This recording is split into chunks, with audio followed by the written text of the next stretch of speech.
Vítajte v Brezne, metropole Horehronia, hornatého kraja, priamo v srdci Slovenska. Čaká nás taká malá špecialita.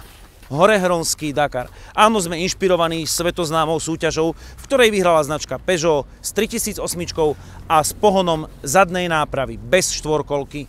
A my dnes plánujeme zistiť, či tento recept funguje v praxi. Rozdiel medzi našimi dvoma autami nie je iba vo farbe, ale kým nohy na rastevom aute ovláda mozog francúzsky, ja mám k dispozícii aj mozog eskimácky, zvyknutý na sneh a ľad. Jednoducho chceme zistiť, kde sú hranice predného pohonu a čo dokáže SUVčko bez štvorkolky. Rastevo, ja sa nebojím, ja mám grip control. No ja sa tiež nebojím, lebo mám motiku, lopatu a gurtňu.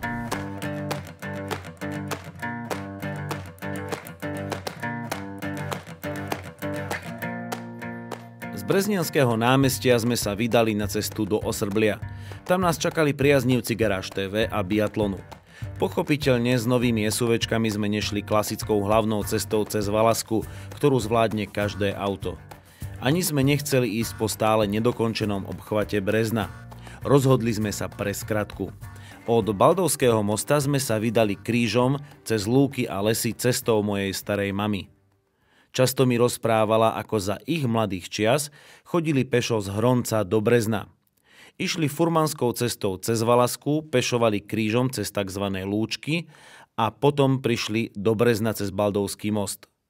Teraz som pochopil, že je to výrazne kratšie, krajšie, ale v snehu náročnejšie.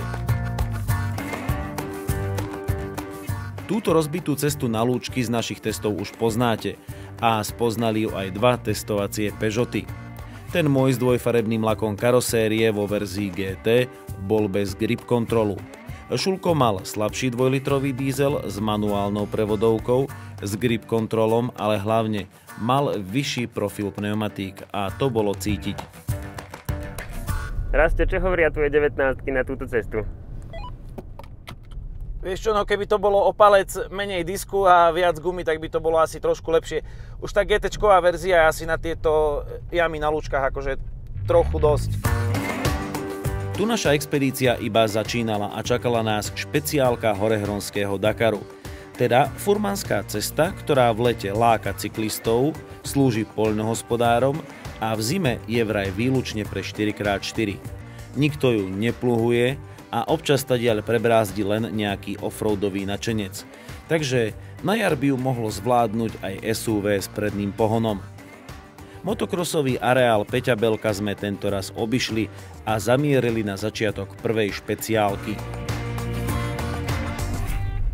No, zámerne som si vybral taký úsek cesty, ktorý je na predný pohon, ešte zvládnutelný, ale už bude treba sa rozbiehať. Tak toto zatiaľ aj bez grip kontrolu. Krása, toto ma baví, toto je paráda. Toto by bolo skôr na blatový režim grip kontrolu. No, teraz si ideme vybrať, či tam dáme blato alebo sneh. Môžeš si byť istý snehom za chvíľočku. Pozri, teraz sa to prudko zmení a poď dopredu. Čo sa bojíš?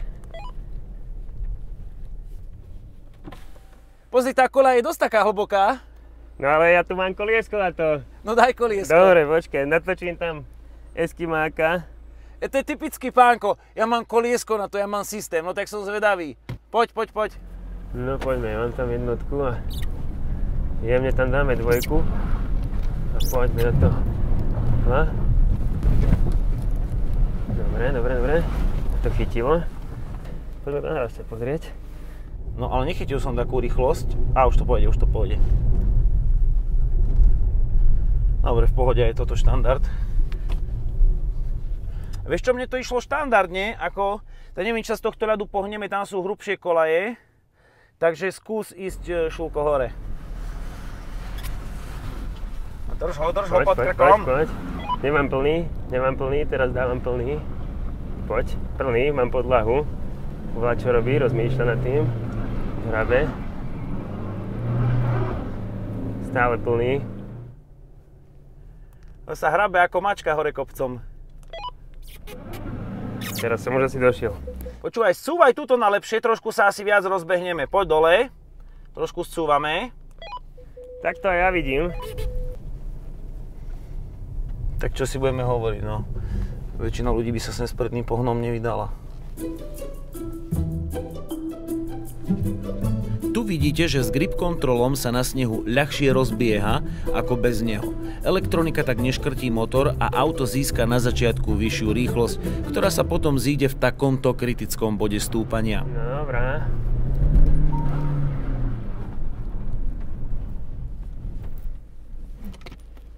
Som hore, brácho. No tak to nie je úplne hore, ale dobre, idem skúsiť ja sa rozbehnúť. Presne z toho miesta, na ktorom si bol ty.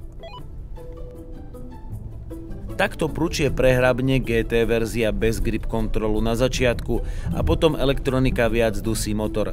Ale aj tak je GTčka veľmi efektívna. Možno vďaka automatu, lebo ten má aj pri preradení taký kontinuálny ťah.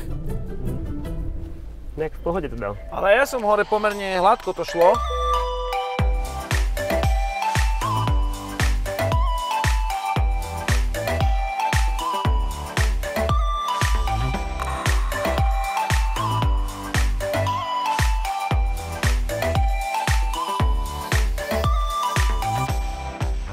Zámer sa podaril. Tento terén a stúpanie sú naozaj limitné pre predný pohon, ale nie pre naše odhodlanie.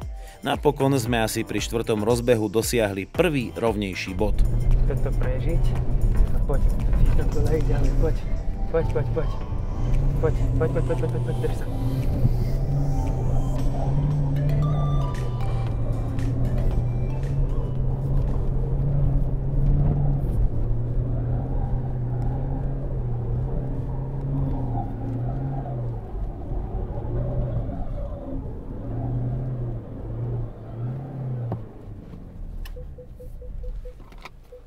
Dobre, skoro v lese.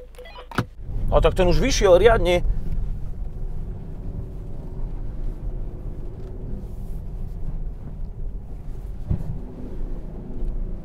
Ale idem aj ja.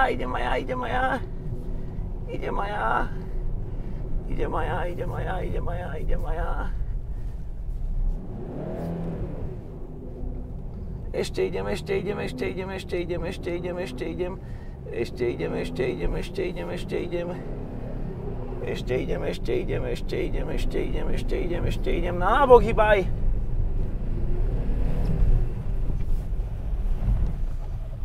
Ha, víš, to treba mať aj...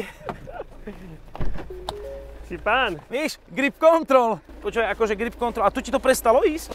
Tu už som Počúvaj, zastal. ale ty si vidíš, Šulko, ale ty si točil do vrchu. Ja som ho nechal v koľaji. Môže byť. Alebo toto už počúvaj, toto musíme dať. No už sme blízko. Už sme blízko. Ale to ESPčko naozaj pomohlo, lebo nezadusilo mi výkon vtedy, keď náhodou som trošku vyletel zadok. Lebo toto ťa strašne zbrzdí. Zrovnanie kolies pomohlo a grip control povolil aj väčší prekos. Najťažšia prekážka nás čakala paradoxne až na vrchole kopca, blízko pred cieľom prvej etapy. Aj tu mal Šulko vždy takú vyššiu rýchlosť po rozbehu. Akurát mal menšie kolesá a horšie pneumatiky. A tuto? Poď, nezastavuj, poď. Na túto stranu. Dobre, Šulko, poď. Kurva! Dobre. Toto by som nedal, kamaráde, ten snežný režim. Tak snežný režim pomohol. Ty, zimom riavky, to bol challenge tých koksov. A ja reku, gurtňa, ťahať sa ideme. Dobre. Počkaj, idem ja. Po krátkom okienku horehronského emočného jazyka prišlo predsa len upokojenie. Pozri, aké sú tu koľaje. A tým, že to má dosť vysoký podvozok, tak márnosť. Ale vieš čo, jedna vec je na tom grip kontrole, som zadýchaný, že on ti nerobí taký prekos, aby ti začal predok lietať. On ti dovolí to, že ty môžeš držať tú knedľu a viac nestaráš. Presne, úplne. Cítil si to teraz, že podlahu a do kopca si vôbec netočil volantom a paráda. No uvidíme, že čo. A toto celkom dobre bolo, ja som sa tohto bál. To ide.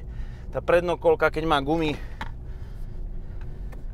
Dobre, tu je teraz také blátko, toho sa chytím trošku. Ide. No, tu má trošku ESPčko seklo. Seklo má ESPčko.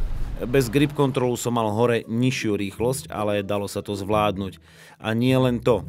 Súboj pokračoval, hoci so mnou nikto nesúťažil. Žiadna dráma. Aha. Toto je neskutočná táto... Máme aj kríženie náprav. Doň ho nešľahlo. Lebo ja musím byť prvý. Veď vidím, že musíš byť prvý. Ale ja si myslím, že stále mám lepšie pneumatiky. No, a som v prdeli, Šúko.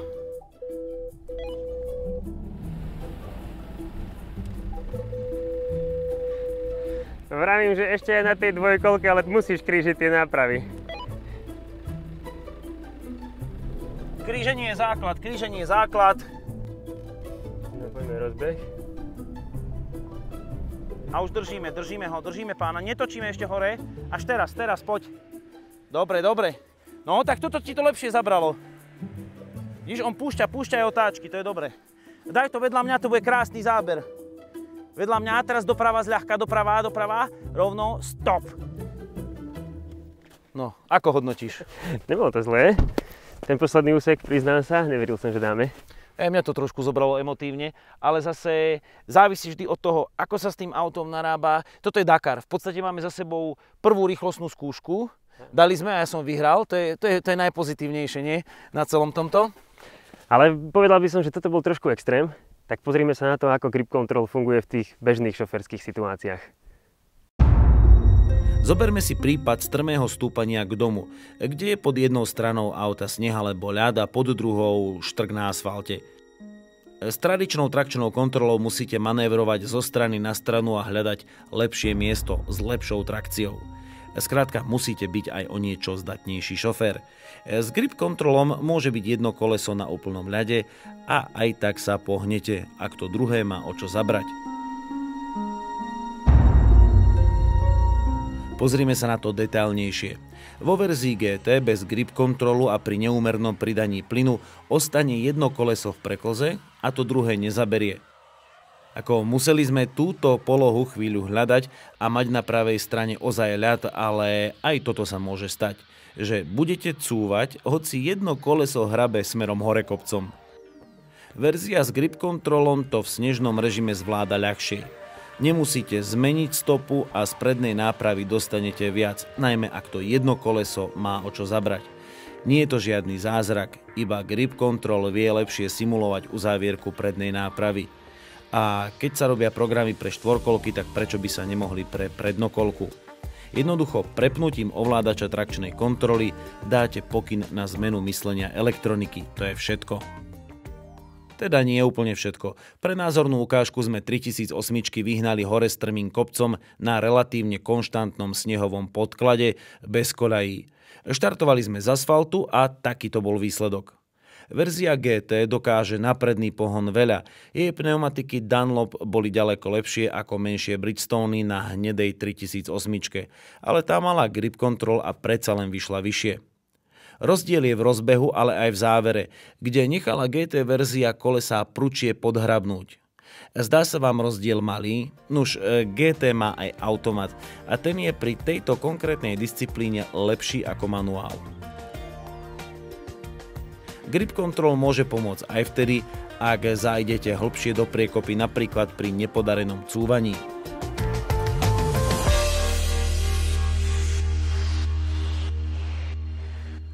Poďme späť do druhej časti etapy, ktorá viedla cez pahorky smerom do Valaskej. Odtiaľ sme mali namierené do Hronca a následne do Osrblia. No a pán kolega sa kochal. Ale toto je lahodné. S týmto mestským SUV v takejto krásnej scenérii a povedzme si bez toho offroadového stresu, to beriem. To je krása.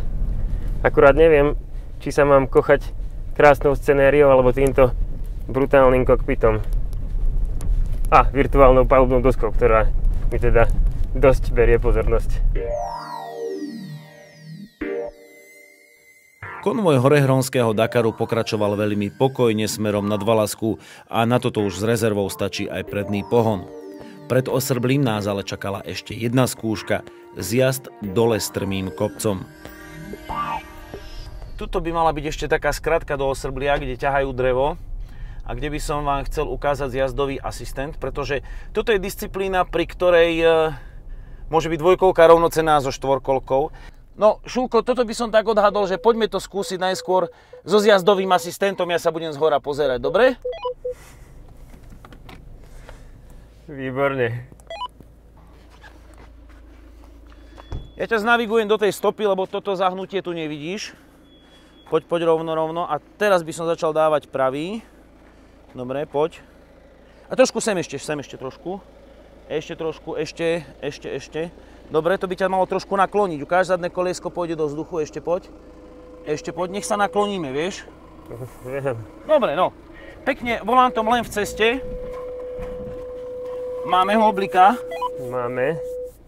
Tak čiže už len neutrál, aby bol ten pomalší. Všetko pustí. A tak zľahka to pustí, že aby ten povoluje pedálom zľahka, aby to ostalo na tej nižšej rýchlosti. A ešte máš veľmi vytočené možno tam, hej. Takto by bol možno ten, tak. No, tak skús ináč, zvonku to vyzerá lepšie. Tak pomaly púšťaj a ideme na to. Dobre.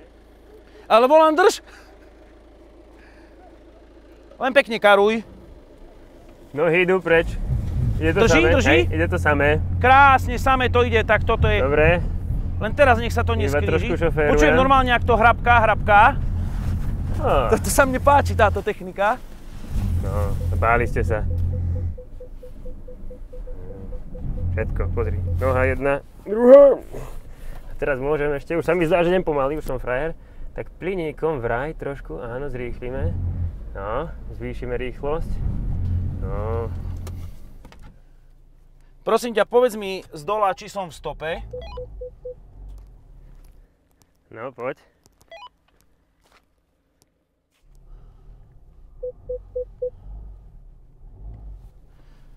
No poď, ešte viac dopredu, vyrovnaj, áno. Poď dopredu. A teraz pomaličky začni zatáčať. Už to vidím. No ja musím len prerušovanie tak trošku brzdiť. Á, drží to, ja som myslel, že to bude horšie. No.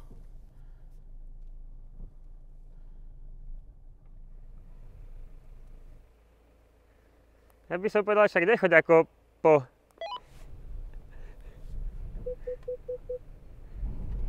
No, teraz sa ABS-ko chytilo. Vidíš? Vôbec to musím, to ABS-ko začalo prerušovať a som sa zľakol toho. Možno to nebolo ani až také ťažké, ako som sa toho zľakol.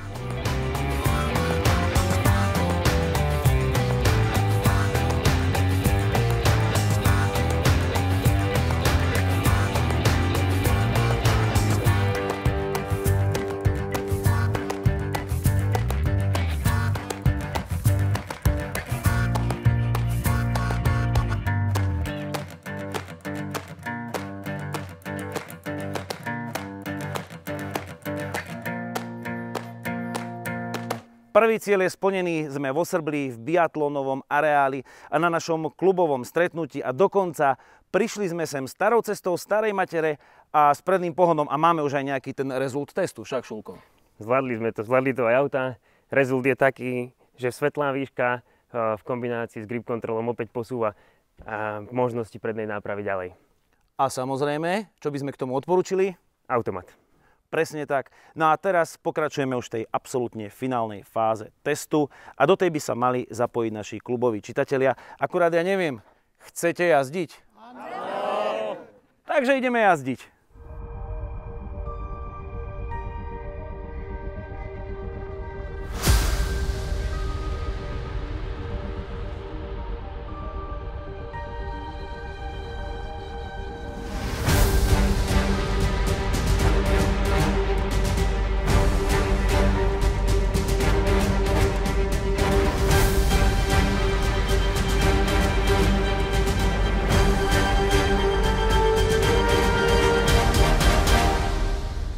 Čo sa udialo na klubovom stretnutí, vedia len naši členovia. Iba krátky pohľad za oponu. Spoločne sme zistili, že je veľmi ťažké nájsť v týchto podmienkach akúsi rukolapnú ukážku výhod grip kontrolu oproti GT verzii, ktorá má už aj tak dobrú trakčnú kontrolu. Všetko sa totiž deje v krajných situáciách a tam je veľmi tenká hranica, zvlášť na úplnom ľade. Rozdiel sa ukáže, len ak tam dáte konkurenčnú prednokolku. Grip Control pomáha vyťažiť čo najviac z prednej nápravy a pomáha tým viac, čím menej skúsenejší je vodič. Také by bolo rezumé. Moja fixná idea o tom, že toto ihrisko vymeníme za iné, stroskotala tu, v hlbokom snehu. Vlastne sme sa tu celkom fajn zahrali. No, teda ja som sa zahral. A presne takýto tým by som okolo seba potreboval na moje radovánky. Dodatočne ďakujem všetkým za pomoc a za ukážku, že ak sa deti hrajú, tak nehnevajú. Napokon som sa zmieril s tým, že toto je už veľké sústo pre predný pohon a vrátili sme sa tam, kde je 3008 suveréna. Víťazom záverečnej jazdy zručnosti na rôznych povrchoch gratulujeme, lebo boli to napínavé preteky. Týmto krátkým filmom sme chceli iba ukázať, čo všetko sa dá aj nedá s SUVčkom, ktoré má iba predný pohon. Prípadne sme naznačili, do akého levelu tú štvorkolku vlastne nepotrebujete. Ak náhodou bez magického 4x4 nevydržíte, časom príde aj 3008 s hybridným pohonom oboch náprav.